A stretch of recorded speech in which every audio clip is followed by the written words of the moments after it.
Bismillahirrahmanirrahim. Assalamualaikum warahmatullahi wabarakatuh. Selamat sore, Ibu-Ibu. Hari ini adalah pertemuan perkuliahan untuk mata kuliah penulisan ilmiah. Ya, kelas ini sesuai dengan pembagiannya, saya masuk di sesi 12. Ya. Nah, sesi 12 ini materinya saya izin share screen.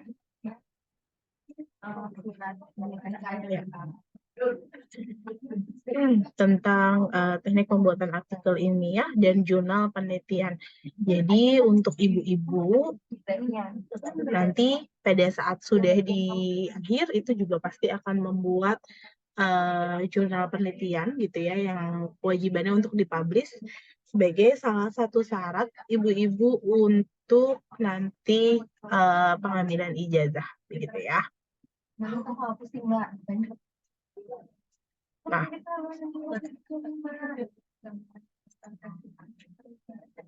apa itu karya ilmiah? Sekarang ibu-ibu sedang dalam proses pembuatan karya ilmiah yang dalam hal ini adalah skripsi.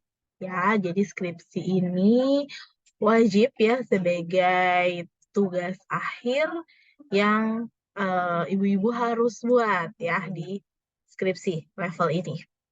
Level ini adalah level untuk S1, lalu level untuk diploma 4 gitu ya, sarjana terapan, membuat untuk tesis. Nah, untuk skripsi. Kalau untuk tesis ini levelnya adalah level S2 gitu ya. Lalu untuk disertasi ini untuk S3. Nah, kalau untuk laporan kasus, nanti saat di akhir semester ini Ibu melakukan praktek kebidanan komunitas gitu ya. Nah, kebidanan komunitas nanti yang ibu-ibu lakukan, ibu pembuatan laporannya laporan kasus ya, laporan kasus keluarga binaan itu laporan kasus. Nah, untuk yang lain ini adalah juga bentuk karya ilmiah yaitu laporan tinjauan, resensi, monograf dan juga artikel ya. Nah, ini ya Bu artikel nih ya, jadi diterbitkan di jurnal ya. Lalu untuk jurnal sendiri biasanya itu adalah wadah untuk publikasi ya, namanya adalah jurnal. Nah, kenapa sih harus menulis gitu ya? Karena menulis itu adalah bekerja untuk keabadian ya. Itu kata-kata dari Pramudia Anantatur atau sastrawan besar Indonesia. Jadi orang boleh pandai setinggi langit, tapi selama ia tidak menulis akan hilang dalam sejarah atau dalam masyarakat gitu ya, karena nggak ada yang ditinggalkan sama dia. Lalu, nah ini adalah contoh artikel. Kalau UIMA, kami punya artikel untuk jurnal gitu ya, yang web jurnal yang nanti ibu-ibu juga bisa terbit di sini untuk skripsinya yang sudah terakreditasi. Jadi kalau misalnya kita bicara akreditasi jurnal gitu ya, untuk jurnal ilmiah kebidanan itu kalau nggak salah akreditasi Sinta 4 gitu ya. Nah, yang lain banyak sekali yang ibu-ibu mungkin waktu di awal saya sempat membahas tentang pencarian artikel di Google Scholar gitu ya. Salah satunya nanti ada nih jurnal-jurnal yang saya menjadi contoh. Jadi jurnal ini yang seperti ini, artikel itu yang ada di dalamnya gitu ya. Nah, dalam karya tulis ilmiah itu apa saja jenisnya tadi ya, artikel ilmiah yang sudah dicontohkan, lalu laporan penelitian, buku, lalu kalau misalkan untuk laporan tugas akhir itu ada skripsi, tesis maupun disertasi. Nah, sistematika menulis artikel itu biasanya setiap publishing jurnal itu punya aturannya masing-masing gitu ya. Kalau yang kami di sini judul itu 5-15 kata ya, tidak boleh lebih dari itu. Lalu sebenarnya penulis tanpa gelar ya, sponsor jika penelitian itu ada sponsornya pada perusahaan-perusahaan obat atau pada perusahaan-perusahaan susu misalkan mereka mensponsori untuk karya riset atau penelitian gitu ya, itu wajib untuk dicantumkan. Setelah itu ada pembuatan abstrak dan juga kata kunci. Nah, kata kunci ini adalah yang nanti pada saat di search ya dia yang keluar gitu ya. Lalu ada pendahuluan. Pendahuluan itu pentingnya masalah yang diteliti, tujuan masalah, manfaat penelitian, landasan teori. Nah, metode atau yang dijelaskan gitu ya, dari mulai teknik pengolahan datanya seperti apa, teknik pengambilan datanya seperti apa, lalu data, ya. Data itu adalah yang kita ambil pada saat kita melakukan penelitian. Lalu pembahasan, penutup itu berisi kesimpulan dan saran. Biasanya kalau kesimpulan itu menjawab tujuan khusus yang ada di bab 1 ya, yang ada di pendahuluan. Jadi kalau misalkan nanti hubungannya si si pendahuluan di tujuan gitu ya, tujuan kan ada 2 ya, tujuan umum dan juga tujuan khusus ya. Nah, tujuan khusus itu kesimpulan itu menjawab si tujuan khusus. Kemudian saran. Nah, saran itu dimulai dari skup kecil dulu ya, baru nanti ke skup besar seperti misalkan masyarakat gitu ya, kalau memang nanti diperlukan. Lalu referensi atau daftar pustaka nanti akan diajarkan untuk pengkutipan daftar pustaka itu yang menggunakan Mendeley gitu ya, yang memang bisa digunakan dan mudah pastinya. Nah, ini adalah bagian dari karya ilmiah, yaitu yang pertama adalah bentuk kepala. Jadi ada dibagi bentuk kepala, badan, sama kaki gitu ya, untuk memudahkan mengingat. Yang pertama adalah judul artikel, itu adalah bagian kepalanya. Lalu nama penulis ya. Jadi penulis itu biasanya ada 1, 2, 3. Kalau misalkan pembimbing, penguji gitu ya, mahasiswa penulis 1, penulis 2, penulis 3 gitu ya. Penguji dan juga pembimbing. Lalu afiliasi penulis. Afiliasi penulis ini maksudnya adalah dari mana sih ibu-ibu ini? Ya, misalkan ibu mahasiswa, ya udah berarti Universitas Indonesia Maju. Saya dosen UIMA ya, dosen UIMA, Universitas Indonesia Maju. Lalu abstrak, ya nanti kita akan bicara khusus terkait abstrak. Lalu kata kunci atau keyword biasanya tidak boleh lebih dari 5 kata. Nah, ini bagian badan. Itu pendahuluan. Nah, pendahuluan di sini ada metode penelitian, hasil dan pembahasan, serta kesimpulan atau saran atau conclusion. Selanjutnya adalah bagian kaki. Bagian kaki itu ada ucapan terima kasih, daftar pustaka, daftar rujukan, dan daftar acuan. Kalau ditanya apa sih yang harus dibuat terlebih dahulu gitu ya? Yang buat terlebih dahulu itu pasti di bagian kepala, nanti baru ke bawah. Ini adalah untuk artikel. Nah, bagaimana sih tips and trick membuat judul artikel? Kalau kita bicara 5-14 kata gitu ya, hendaknya judul artikel itu informatif, menarik, ringkas, tidak berbelit-belit dan tidak ada kata-kata yang diulang gitu ya. Nah, judul itu harus didukung dengan isi artikel. Jangan sampai misalkan judul di dalamnya adalah dukungan keluarga. Ternyata di artikel di dalamnya keluarga itu kan terdiri dari anak gitu ya, lalu orang sekitar yang ada di keluarganya gitu ya, yang di rumahnya mungkin ada ibu. Nah, dia cuma bahas di dalamnya adalah dukungan suami aja yang dibahas. Kalau emang dia membahasnya hanya dukungan suami, otomatis di judulnya dukungan suami aja gitu ya. Lalu judul hendaknya mengandung kata-kata kunci dari masalah atau objek yang dibahas dalam penelitian. Ya, dan sedapat mungkin menghindari kata penghubung. Ya, lalu biasanya kalau untuk judul itu menggunakan inisial. Jadi di PMBA, di PMBB gitu ya, bukan di PMB Agustina Sari misalkan gitu ya, jangan seperti itu. Lalu PMB Agustina Sari, Rangkapan Jaya, Depok ya, cuma itu doang nanti ya, jadi terlihat. Lalu untuk judul tidak boleh menggunakan singkatan secara khusus yang memang tidak umum ya. Lalu rumus juga nggak boleh ya. Lalu contoh judul artikel ya, misalkan peran generasi muda gitu ya di 15 sampai dengan 25 tahun. Kalau kita bicara judul ini satunya pakai huruf gitu ya, satunya pakai angka ya. Sebaiknya kalau huruf ya huruf gitu ya. Ini sebaiknya sih digunakan adalah huruf gitu ya. Jangan lupa judul itu harus lengkap ya. Ada frase katanya juga.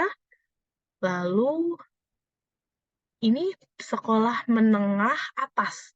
Ya, sekolah menengah atas yang mana gitu ya. Langsung SMA C gitu ya, atau SMA X ya, di wilayah mana.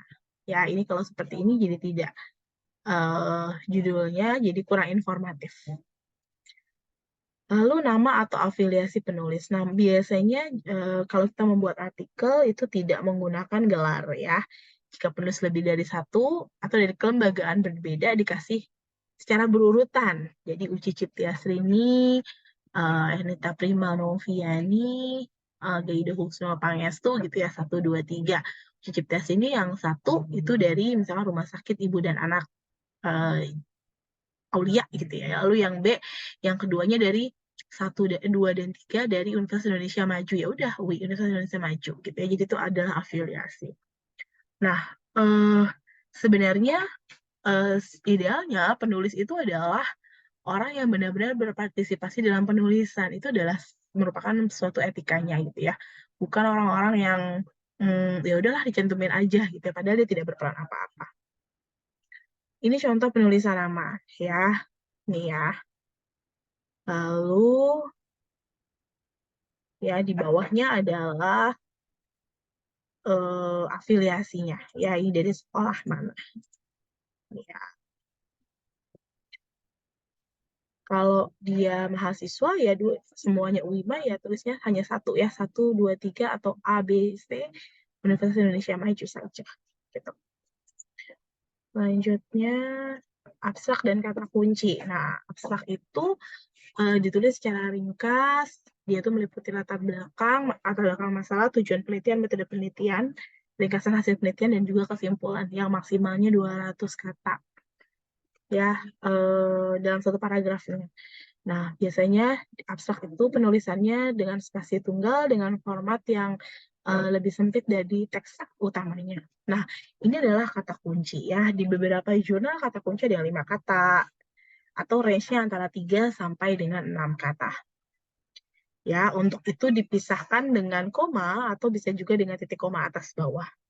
Contoh abstrak dan kata kunci ini ya. Ini tapi ini hanya 3 ya. Sebenarnya seharusnya 3 sampai 6. Nah, pendahuluan latar belakang penelitian itu adalah bukan hanya sekedar tinjauan kepustakaan ya. Kalau kita bicara pendahuluan di latar belakang itu ada data ya, datanya itu piramida terbalik. Sebenarnya apa sih yang dimaksud dengan piramida terbalik di piramida terbalik gitu ya? Kenapa sih omong gitu piramida terbalik gitu ya? Kalau kita bicara angka, ini saya gambarkan dia piramida terbaliknya ya. Dimulai dari bawah dulu ya. Ini apa nih misalkan? Atau dimulai dari atas dulu, mohon maaf. Dimulai dari atas dulu, ini 1, ini badannya lebih kecil lagi, ini kecil, sampai sangat mengecil. Yang ini apa? Ini data dunia dulu. Data WHO misalkan ya, yang penelitian yang mendunia dulu. Selanjutnya, kalau kita sudah bicara dunia, ini turun lagi ke benua. Dan ada di benua kita ada di benua mana? Di benua Asia gitu ya. Saya itu ada di apa? ASEAN misalkan gitu. Ya, negara ASEAN. Setelah itu baru kita masuk secara khusus ke Indonesia. Kalau sudah masuk ke Indonesia, kita mengkhususkan diri lagi, kita ada di mana? Oh, kita ada di Pulau Jawa. Setelah itu Anda penelitiannya di mana nih? Oh, saya penelitiannya di Provinsi Banten, misalkan. Setelah itu Provinsi Banten, Anda ada di mana? Oh, saya ada di Desa X. Kalau misalkan susah, nggak ada data desa, ya sudah, berarti sampai provinsi saja misalkan. Atau sampai kota. Misalkan seperti itu ya, yang lebih kecil skupnya. Ini adalah gambaran untuk piramida terbalik. Maksudnya seperti itu. Dimulai dari data dunia, data benua, data kita ada di mana? Oh, kita di negara ASEAN, lalu di Indonesia sendiri, kita masuk ke pulau atau kita masuk ke provinsi. Setelah itu kita masuk ke provinsi, baru ke daerah mana kita meneliti atau di mana kita melakukan penelitian. Ya, selanjutnya metodologi. Metodologi itu adalah uraian terperinci tentang prosedur penelitian. Ya, jenis datanya apa, ya ditulis di situ. Apakah kualitatif atau kuantitatif gitu. Nah, di sini ada yang namanya bahan analisis atau cara penarikan sampel, sampelnya pakai apa, prosedur analisisnya seperti apa, pengumpulan datanya bagaimana, cara perhitungannya bagaimana, sampel dan populasinya seperti apa. Itu metodologi. Selanjutnya hasil dan pembahasan. Untuk hasil dan pembahasan sendiri, sebenarnya banyak sekali cara untuk menginterpretasikannya, gitu ya.